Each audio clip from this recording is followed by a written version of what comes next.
Hope you enjoyed the film. I want to give you a little bit Icelandic perspective. The last chapter of the film was about the salmon lice and how you noticed, of course, the outrageous number when they put on the red light. It has to be up to 30% of the salmon, small salmon, die before they stop the production. What has happened since this film was made, it was made in 2017, is that the industry in Norway, they started a huge, they sued the government for putting on the traffic light. They don't want to be governed by this system. They want to go even further than, having that part of the wild salmon affected. So that's ongoing now in the courts in Norway. This is this industry, it's invasive. They move very ruthlessly through societies.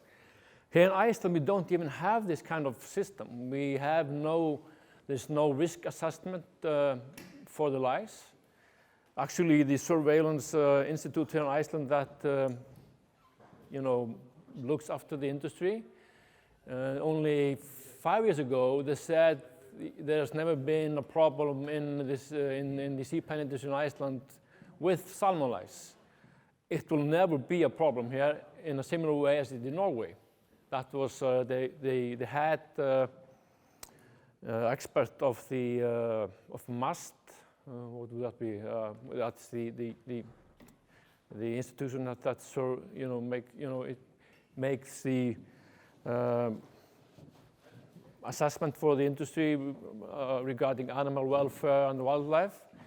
Only 1 year later, they had issued 3 licenses for deltamethrin, the pesticide, fighting salmon lice in sea pens in Norway, in the Westfjords, and it's up to 15 times now. So it's an ongoing and it's actually a grave situation. Just last week, in the state television, they did a short segment about a research that's been going on in the Westfjords. That was started after the experts said this will not be a problem in Iceland. They said in 2016. Actually, the numbers, we have been on the red light in several fjords in the Westfjords since 2017. So this is how the government, how they've been handling this industry here in Iceland. It's a very, what do you say? It's in a bad shape. Now, if you ask the guys, is there someone here here from the industry, someone from Fiskeldi Østfjarðar? Oh, I was hoping to have someone here because that person would definitely have said we have never had any instance of salmon lice in these fjords. That's only because there's not the industry is not that big yet. It will be here. There's nothing in the natural environment that says it will not be here. Just before we start the Q&A, you can ask maybe, but this is creating jobs. We need jobs in the rural areas of Iceland. That's true.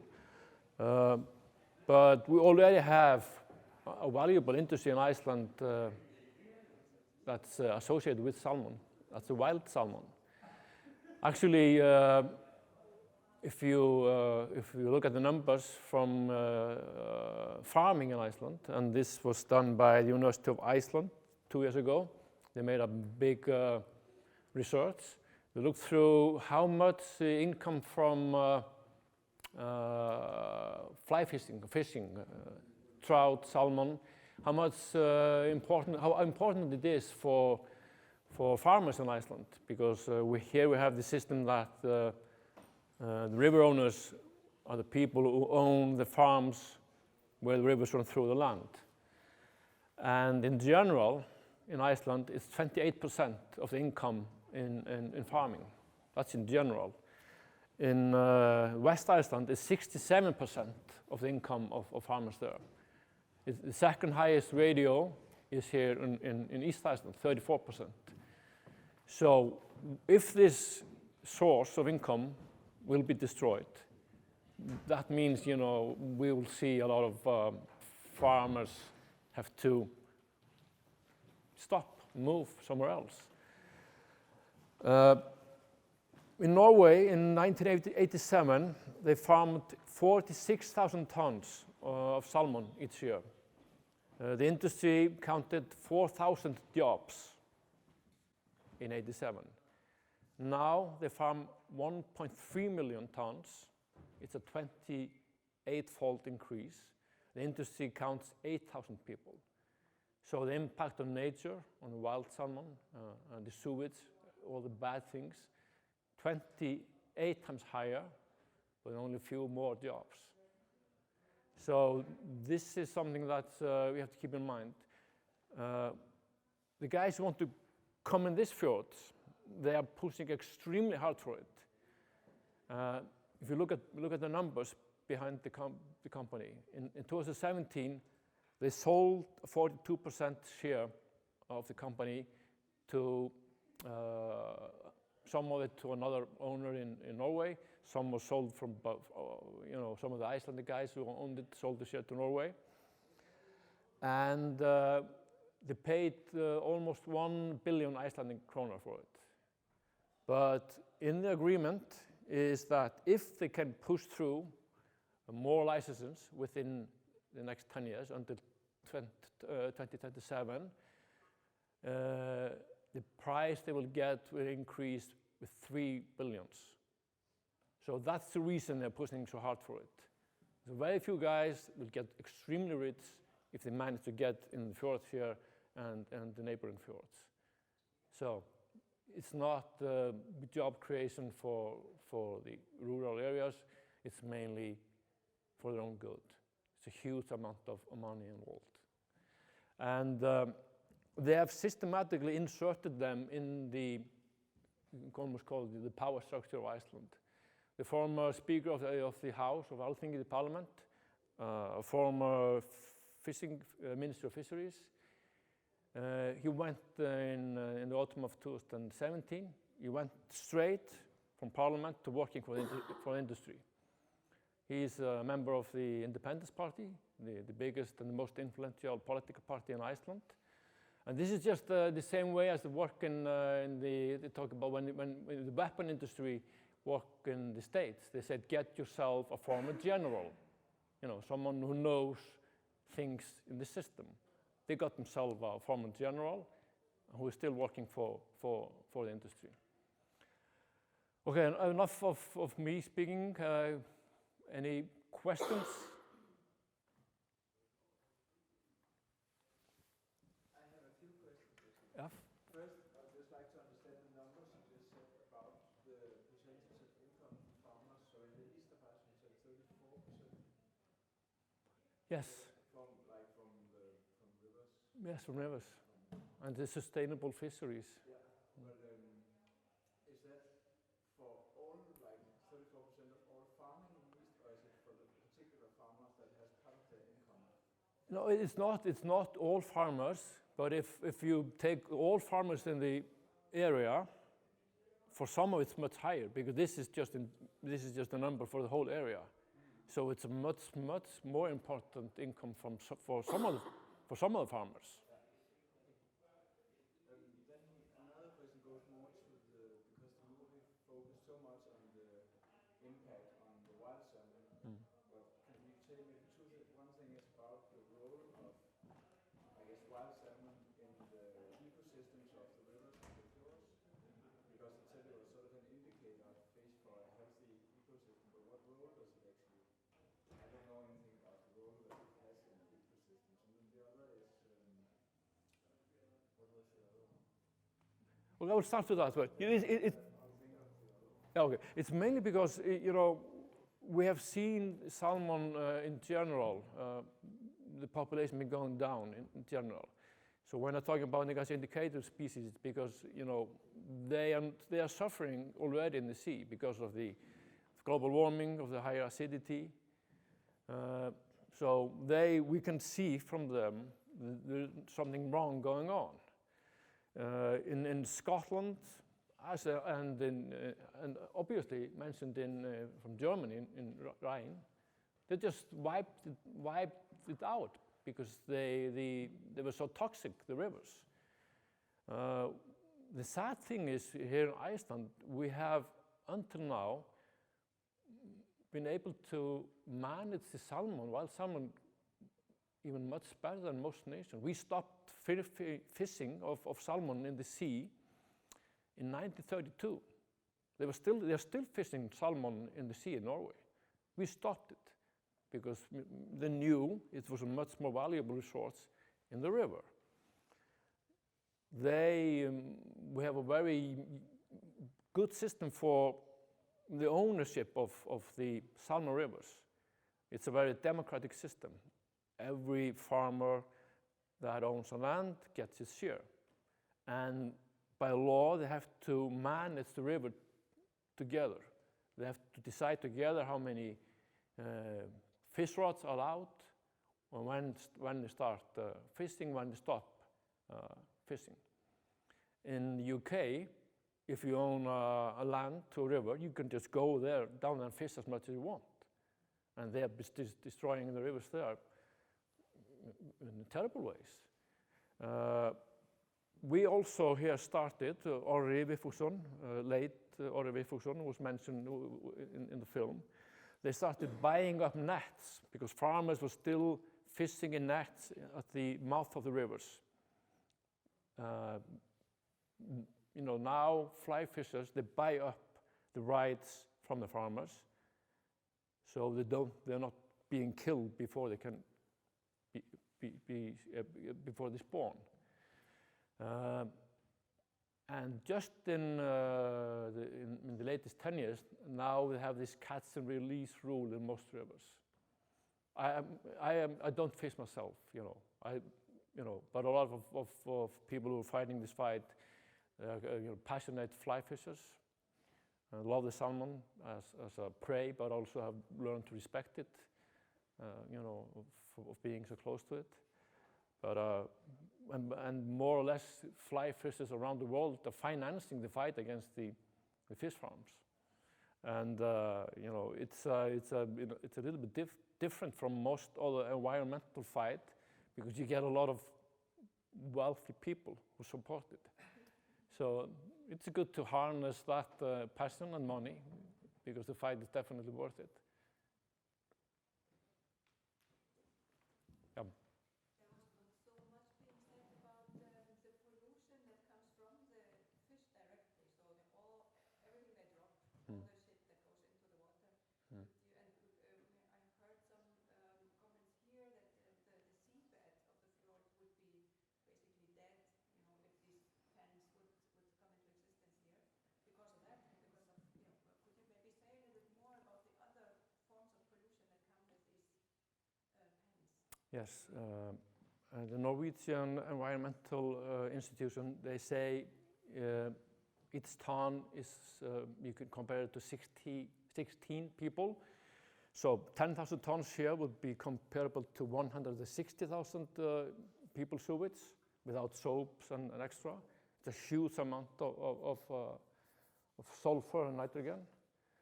And what happens when the waste goes down to the bottom, it creates a mountain. And when it breaks down, it's a very oxygen, it craves a lot of oxygen. So it sucks up all the oxygen, and bacteria that thrive without oxygen, they just take over. And in Norway, they talk about black seabeds now. And it's becoming a big problem. It's a relatively new story in Bergenstíðina, a big newspaper and web publication in Norway. Did a big story on how this is happening more and more. And it's not now, they say we will move the cages and the bottom will have, it's time to clean itself, but they've been doing that in Norway. And of course, in some fjords, they managed to clean themselves, the currents. But in some other fjords, it's becoming a big problem. And it's also kind of crazy, each small town in Iceland is trying to and spending a lot of money and taxing people, building a good cleaning system. They don't want, the old thing that sea can just take everything. We know that's not true.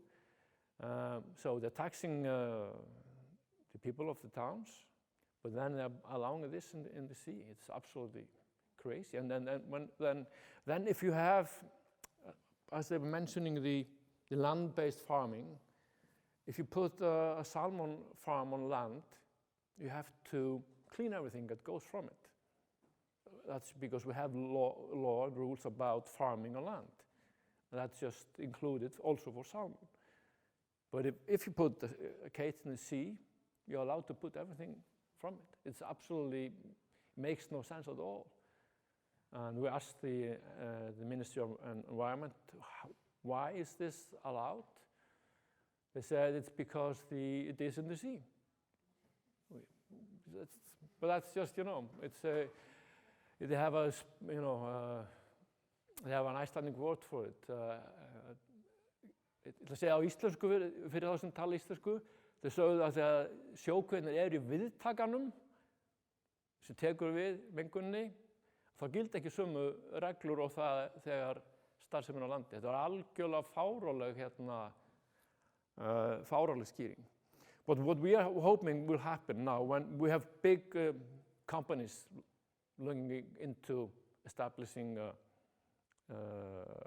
land-based farming here in Iceland, we think they will, become, a good, fighting bodies, because they said, why are they allowed to pollute and we not? So, and eventually, the industry will help us clean it up from within, but we cannot wait for it. The main, thing for us is just not get it into the sea. This film was, like I said, done 4 years ago. What has happened since is that land-based projects have multiplied.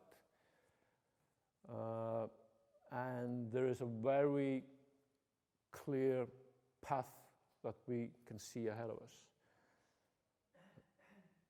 Land, salmon will be farmed on land, on the market, where it will be sold, just as chicken is now grown close to the market where it's sold. So, when will it happen? I think it was Bill Gates said we, tend to overestimate what happens within 2 years, but underestimate what happens in 10 years. We are now, at the crossroad of seeing this industry change, very dramatically within a decade. But at the same time, they will absolutely use every opportunity they have to do it in the cheapest way, and then leave. They will have no hesitation to leave. Just pull up the seatbelts and leave when the new technology is in. And all market analysts, they say the first part of the industry that will suffer from, because of the new land-based farming on the market where it's going to be being sold will be the sea pen industry on the outskirts of the market, where you have to drive and fly the product a long way to the market. And that's what we are seeing here. In East Fjord, West Fjord, there's no, you don't have, you have to, it's a difficult way to get it to the market. And this, the whole ecosystem of the sea pen industry is also against everything, makes sense really, except for the money that you can make from it. The biggest part of the feed comes from soy, It's imported from South America, from Norway, made into, feed there. They move it to Iceland or of course also Norway, throw it in the sea for 2 years, and then they fly the product to the States or China. It's not a good way to use the protein at all. It's an old and outdated way of making food. And you have to keep in mind, as they often say, we are producing food for a hungry world. Salmon is definitely not a product for the hungry world. Salmon is like 2% of everything that's farmed in the sea. And the salmon is very high in the food chain. It's a protein-eating animal. To make one portion for a person of farmed salmon, it takes protein and nutrients that will make 3 to 4, portions on its own. So we're just upgrading, a very good protein for people who can afford this expensive luxury. When I say it's luxury, I'm talking about the 1 billion of the 7 billion that lives on this planet. And it's even, if you go to a store in Reykjavík or a store in Tesco, and it is a Tesco store in London, it blows your mind to see that farmed salmon is maybe 30% more expensive than cod, wild cod. We have this, sustainable fishery, wild cod. It's a, beautiful source of protein, natural protein. The salmon is more expensive.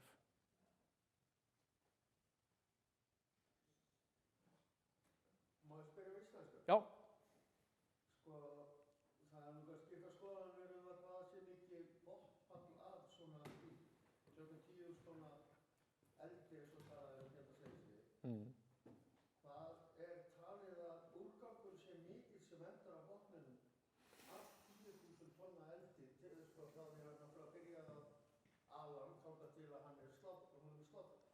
Ég ekki með í tonnum, en talan, laxinn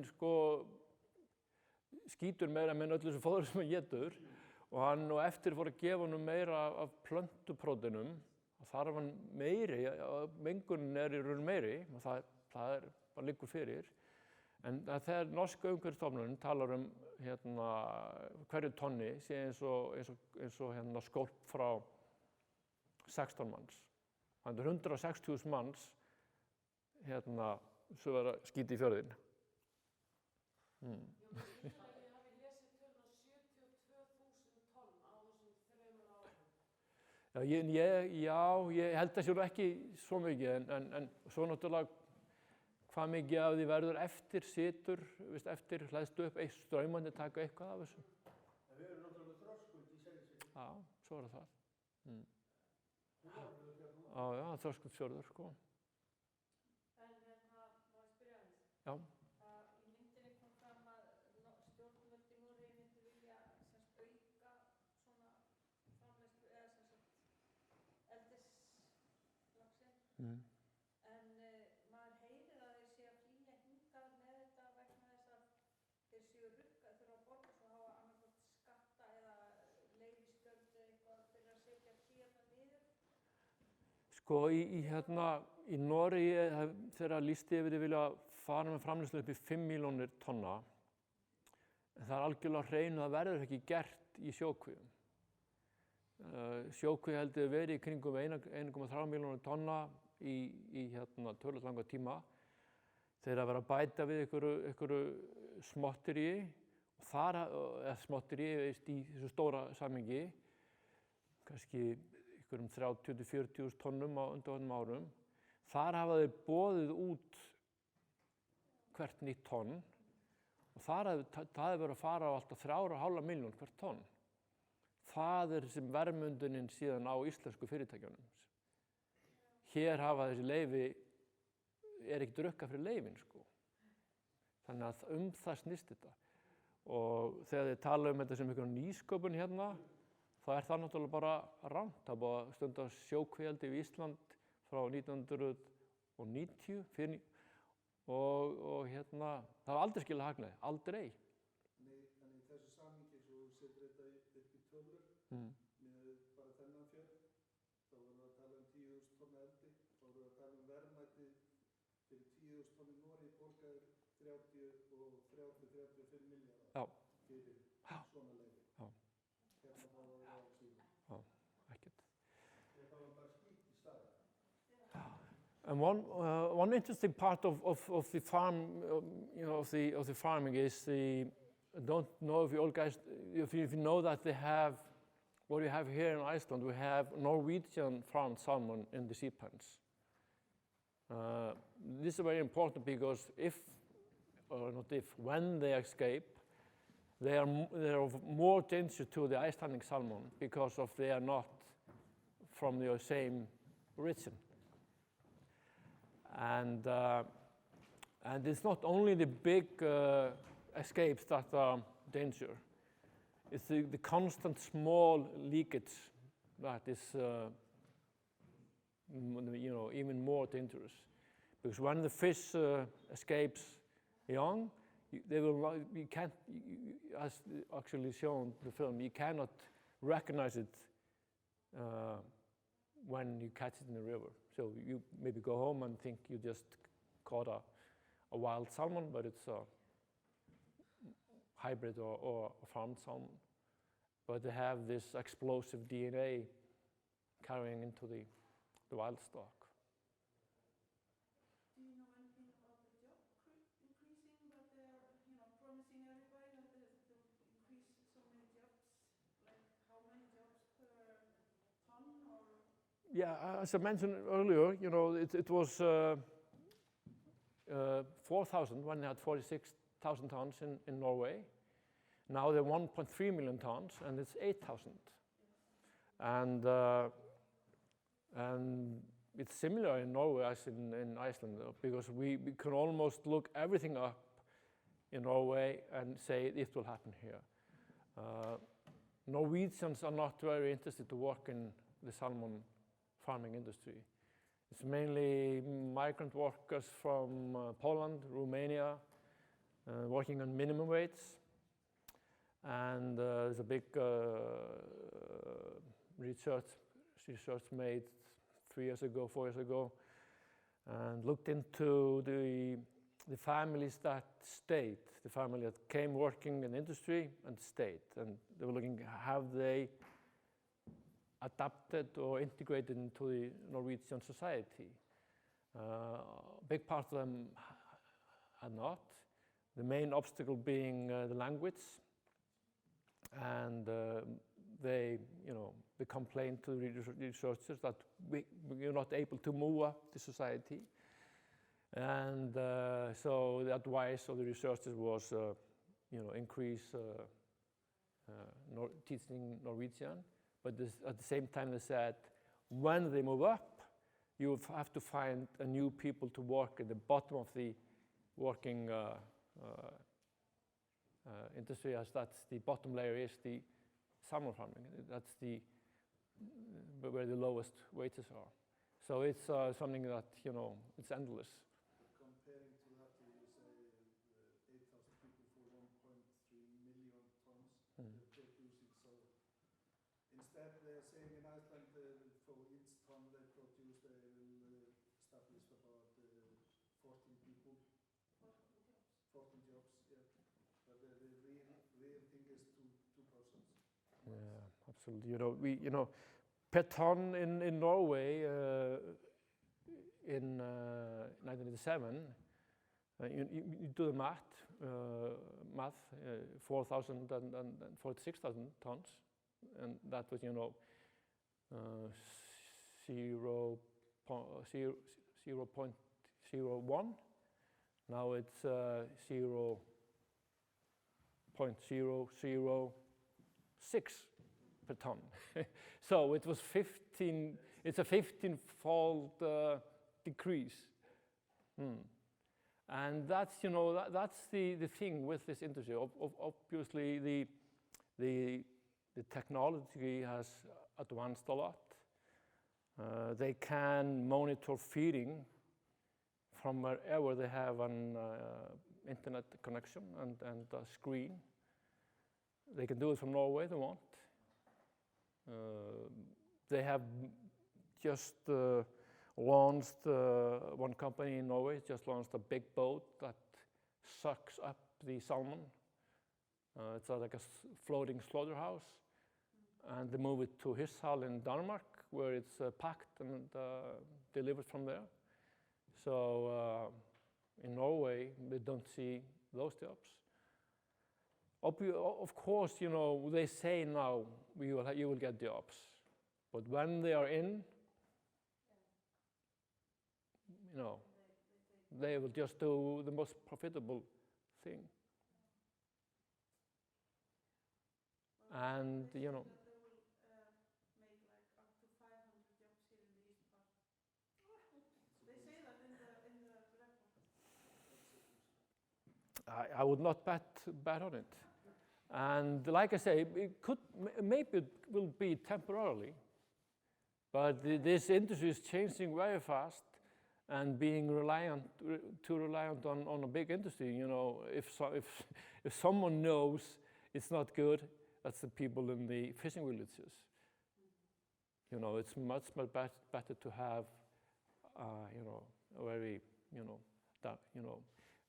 multiple, as many chances as possible, and not all eggs in the same basket. So. I think it was in an article also in the Herðubíó, and they say that they will make as many jobs as the aluminium factory for the east.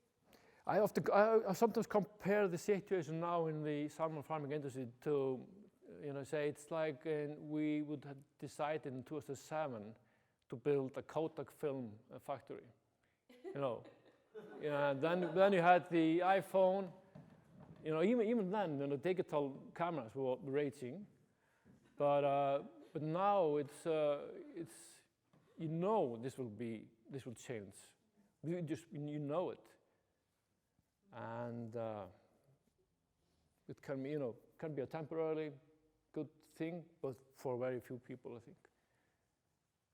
Yeah, it seems like they are counting in like a week-long job or something, like when they come and put up the cases or whatever.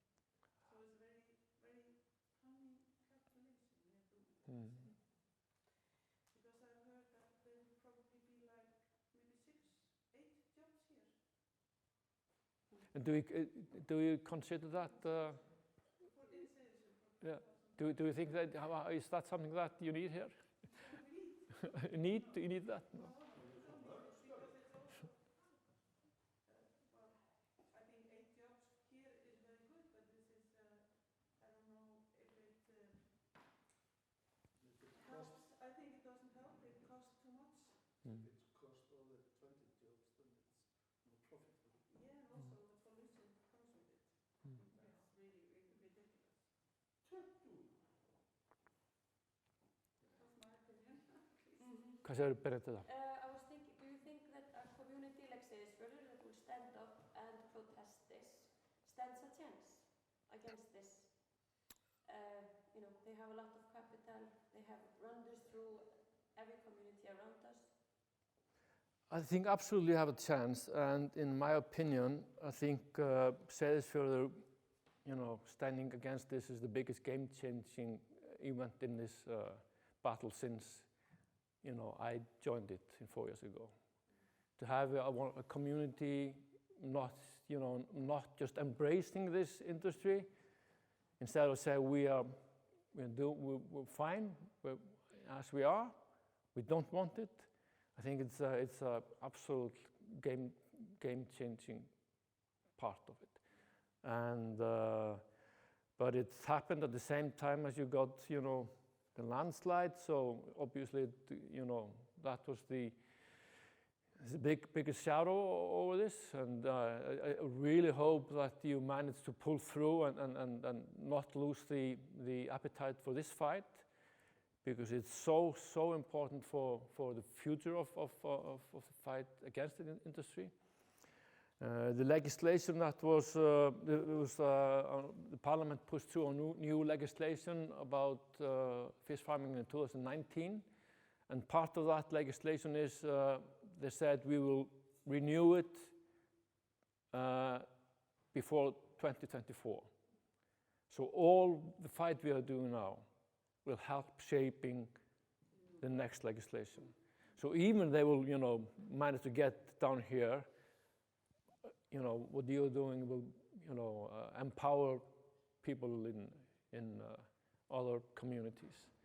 But let's hope we can all join forces and stop it. Do you know of any other fjords or places that have succeeded in denying these fish farms to appear? Regretfully, no. It's they almost came flying in under radar here, this industry. It's just recently that people are starting to wake up. And the process is long, and the licenses, they were more or less already locked down before people really realized what was happening. So that's the reason I say, Seydisfjordur, fantastic to hear your voice, and we will do everything we can help to help, and this is, I actually already I can feel that you are giving the people in the Westfjord, some of them, some encouragement to stand up, because I have the first time since I started in this fight, I have been receiving phone calls from people in the Westfjords, from fjords there, that say we don't want this to grow bigger. How can we stop it? But this is, this is relatively new. How many farms are there in Iceland? I don't know how. I don't have a number, but we have. We last year there was the production was like 32,000 tons, and in its cates it's probably 150,000. 150 tons. So it's already quite big. I think it's two here in the east, but hopefully it's Yeah, the companies, and I don't know how many farms we have.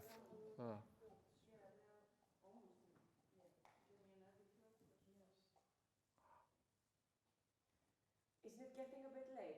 How are you doing? There's one question more. Yeah. So let's say we manage to deny them to have some fish farms here in Seydisfjordur or around here. Does that have any significant impact, or doesn't it matter on the, you could say, all the environmental troubles that would be with this if they just do it somewhere else? Actually, this is a limited supply. So if you could stop them here, that would be like 10% of the total production allowed in Iceland. So that would be a huge blow for them, yeah. Absolutely. And as the worth of the licenses, 10,000 ton, it's like 33 billion Icelandic kroner. So it's a big issue for them. So absolutely. And before we wrap this up, I want to ask all of you, because we have parliament elections coming up in this autumn here in Iceland. You will definitely be meeting people that want to be your candidates from all parties. They will come here and talk to you, meet you at the workplace. Please ask them about this, get their position, and if they say we fight for environment, we want to nurture sustainable jobs, it's not, you cannot associate that with fish farming, not at all. You know they're lying if they say they like both. Hold them accountable. Last question. Yeah, I think Mark has one question. Yes, just one question. Má spyrja á íslensku. Já, já, já. Ég var að spara í, ég hef oft keypt í firðina Já. þá sé ég svona fiskeldi. Þau eru svolítið mörg, svona margir hringir saman. Já. Hvað er þetta svona stórt, svona ein kví, hvað er hún breitt og dýp? Hvað eru margir fiskar? Já, hvað er þetta breitt? Já, þær eru misstórar, þau geta verið alveg upp í sko 160 metrar í þvermáli og niður í kannski 80. Hefur maður séð svo tölur og það í hverri kví eru frá kannski 100.000 upp í 200.000 fiskar. Og það er bara eins og þú gæti tekið allan íslenska villilaxastofninn og sett í einu svona kví, allan.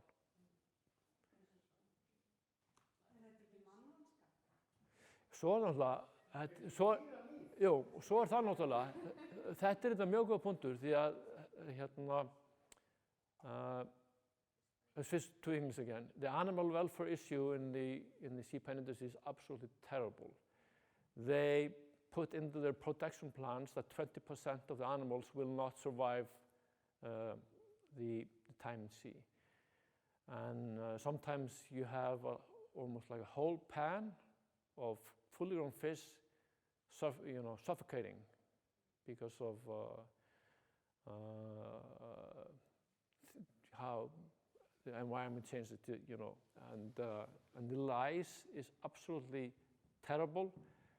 They use now, instead of the pesticide, they try to use cleaner fish. Every single one of the cleaner fish they put down dies. It's like 53 million cleaner fish in Norway dies annually. There are more than 50 million salmon that dies annually in Norway. Year after year they say this is our biggest issue. We have to get on top of this. It stays the same every year. They have 300 to 400 million fishes in summers in the cages. Over 50 million of them die every year. And that's part of why the industry, I think they cannot sustain this. They know this is hurting them too much. So I think eventually they will find a solution. But until then, they will use absolutely every opportunity to use the old technology, the nets. Can I say something? Just the first part of the film was very educating for me. I'm quite new in this way of thinking about salmon farming. But just to see the wild salmon, it's a wild animal. It has a long life, 6 years before it goes to the ocean, long life in the ocean, and all this fight to come to the same breeding ground.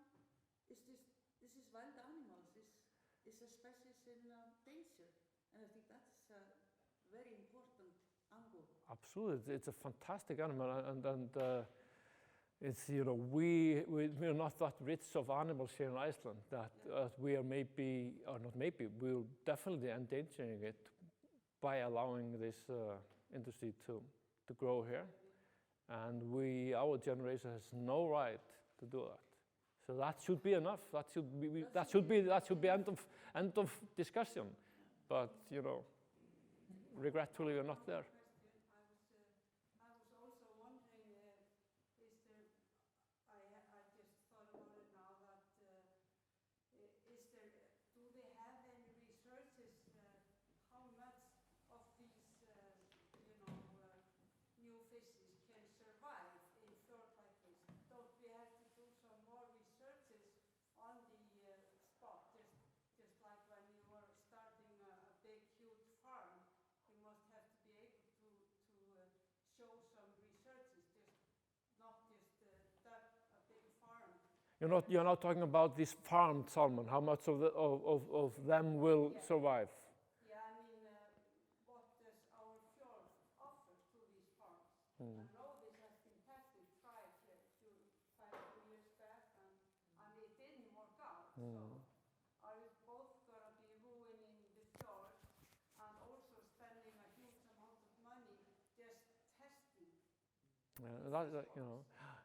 This industry has been, they're so filthy rich in Norway that they're willing to do those kind of experiments. The upside, if it is right, is good for them.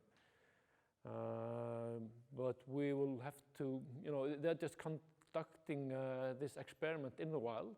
But there is no rules about it here. No. And það burðarþoli bara snýr að hvað það hendur miklum skít í fjörðinn, sko, hvað getur hreinsað sig, sko. Julia. Are there any animal rights organizations in Iceland that could get on board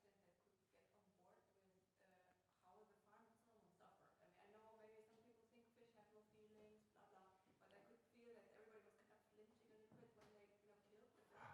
So, I mean, they're animals. I'm just wondering if that might be. Absolutely. We have been, Icelandic Wildlife Fund, we've been in touch with the Icelandic Animal Welfare Dýraverndunarfélag Íslands, Dýraverndunarfélag Íslands, við höfum verið í sambandi við þau. They are interested, but they have not been very, aggressive in it. Absolutely not. We definitely need them. There are so many angles on the animal welfare. Up to 50% of the farmed salmon are deformed or deaf or has not grown normally because of the stress in the pans. So just, like I said, this way of producing food is, you cannot condone it. It's wrong in every aspect. This is the only large-scale animal protein production that is endangering a whole wild species. Consider that. Nanda. This is maybe more a question for Benedict. Okay. And the group in general who's taking this on. Because I think nights like these creates momentum to do something. So I just want to hear, is there anything that we as a community can do more than sign a piece of paper to help you in this? Yeah, that was kind of what I was going to end the meeting with, to tell you where we are and what the future, how we see the next steps. Yeah, okay. Should we go there already? Or I think so. David has final question and then we do that. Okay? David? Is it bad for you to eat farmed fish as salmon? It's bad for you, unhealthy. Yeah, No, it's not definitely not unhealthy, but it's definitely not the same product as the wild fish. And this is a very good question because salmon is famous for high levels of vitamin 3. It's a very important D vitamin 3. It's a very important vitamin. In 10 years in farmed salmon, it has more than halved because of the feed. They are now feeding them soy protein, and so it's now we get more like vitamin D6, which is not, you don't want to, not too much of that. And actually, in some countries, they advise pregnant women against eating farmed salmon and young kids. So don't eat it more than once a month. Actually, I would definitely recommend Arctic char, Blake. If you want the pink fish, it's so much better and it's all farmed on land. Okay. So, wow. We have been working in a small group for now because we've just been trying to make like the crucial first steps in this battle, and for that, of course, we have made a Facebook page, which I hope you all liked, and we're trying to create an audience through that. We have just launched a web page today, a website, and it's félag.is.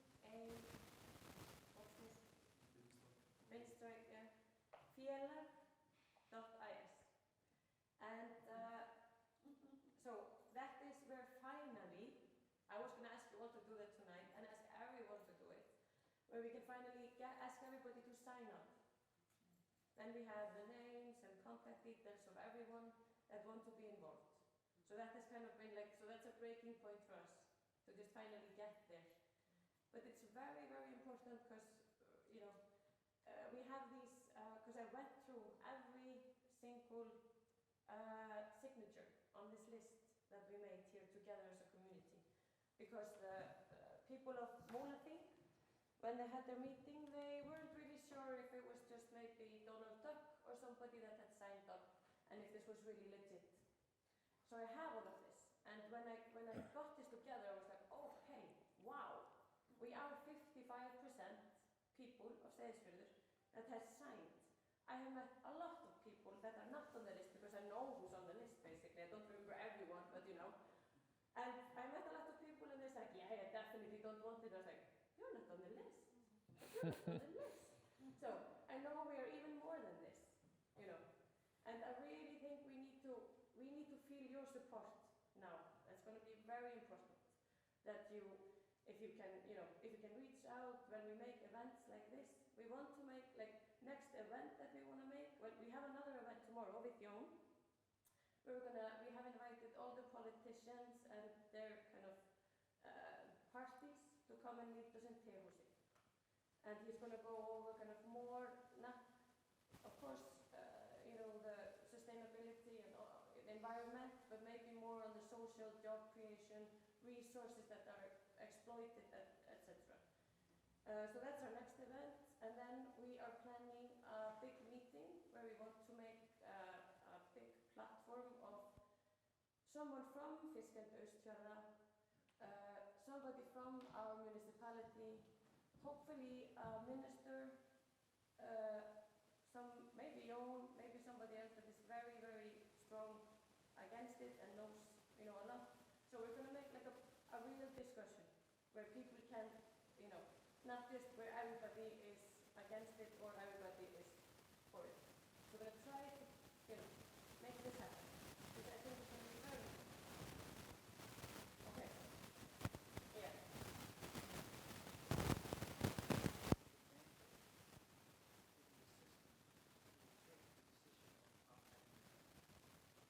Oh yeah, well, correct me if I'm wrong, but now it's this frummatsskýrsla that they made, this first report. We got a lawyer to make very, very strong legal cases, or like legal, what do you call arguments? Arguments that now when they make their second report, they have now, Fiskeldi Austfjarðar, basically the strange thing in this is that they do this so much themselves, Now they make another report, their, final report. And if there's something there, if they just let it through and they get their license and blah blah, we can say up. We sent in this argument, you have not answered it, you have not, and then we can take that to court, basically. So that's what we were doing now, trying to make the foundation so we could then, if we need, take it to court. This is all so we can try to get this slowed down at least to begin with, in the hope that they will just go away, but we will see. Maybe to add on, is it like the decision to allow this or not, is that a political decision or is it more like an administrative decision about, or where does this lie? Administrative. Okay. It just has to go through Skipulagsstofnun and must, and then they get their license, and then they can start. And that is the crazy part, that they can actually, like, if we wanted to organize our fjord, what do you call deiliskipulag? You know what they do in land, and you plan, Zonal planning. Yeah. If you would have done that to our fjord, we would have needed to talk to all our inhabitants, to Ólin Skálanes, to Nina with Austdalur, to everybody that owns the land close to it, with the cruise ships, with everybody that has to do with coming into this fjord and being around this fjord. But they managed to just take it.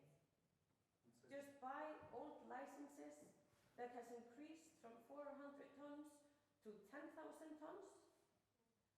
And this is the crazy part, and this is what we should all be totally nuts about. Because this is like we are, living in a third world country, basically. I think we also need to, find out what kind of a job they are offering, how many and what kind of. Of course. Yeah, I think we need to rather. I would never trust what they say. No. It's the experience from Scotland everywhere. They just lie. But can't we find out? In another way. I mean, Siffi, you found out in Seydisfjordur, what, there were 6 to 8. In their report, they say they will need 8 people for the farming per 1,000 tons and 4 people for the stacking. 14 people per each 1,000 tons. but the farmer is, But that's bullshit. Yeah, It would be the same like now they should be working around 80 to up to 100 people in Seydisfjordur, only in Seydisfjordur. But they have 5 or 7. They are using numbers from Byggðastofnun. Yeah, it doesn't matter. So it's not a real. It's easy to put something in. We can look at the numbers from Scotland and Norway. It will not be more than that, definitely not. It will be less even, because the technology is changing so much. Já, ég skil ekki það af hverju þessi fjarðabyggð ekki með að setja í Mjóafjörð. Af hverju hætti Samherji allt í Mjóafjörði? Segir það fyrir svolítið mikið þessa firði hérna? Það gengur ekkert upp að vera með laxeldi hérna í þessum 2 fjörðum. Ég veit að Siggi veit það, því ekki bara með eldi með laxeldi. Yeah. But you don't tell them that because that doesn't matter. But to end this on a positive note, I think we should all just be super proud of our community and always just say, no, we don't want this because we see a different future, and we should just all believe that we can stop this. I think we are much more likely to do it. But we need to stay together in this, and please share everything on social media, please sign up, please ask everybody to sign up, and then I know we can do this. And all our reports we send in. Yeah, and all, like on our webpage, it's all in Icelandic, sorry. Still not translated, but yeah. I think it's just very important to mention regarding the website that it is of course about raising money for this cause, because we have costs, we have lawyer costs. We already spent 2 million. And that is why we really need a lot of people to share and Yeah. raise the issue. Well, we already spent 2 million on lawyer.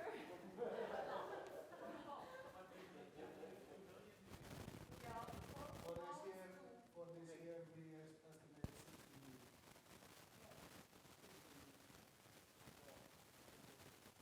Just for this year. 16. 16. That's crazy though. Very good. I didn't read this. Okay, we'll see how it goes. But If we have to expect that we need to get to court and take it all away. And that it will cost money, a lot of money.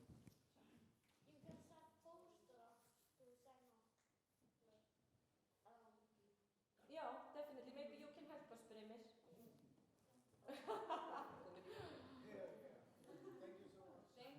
Thank you so much. Thanks so much, guys. Good luck.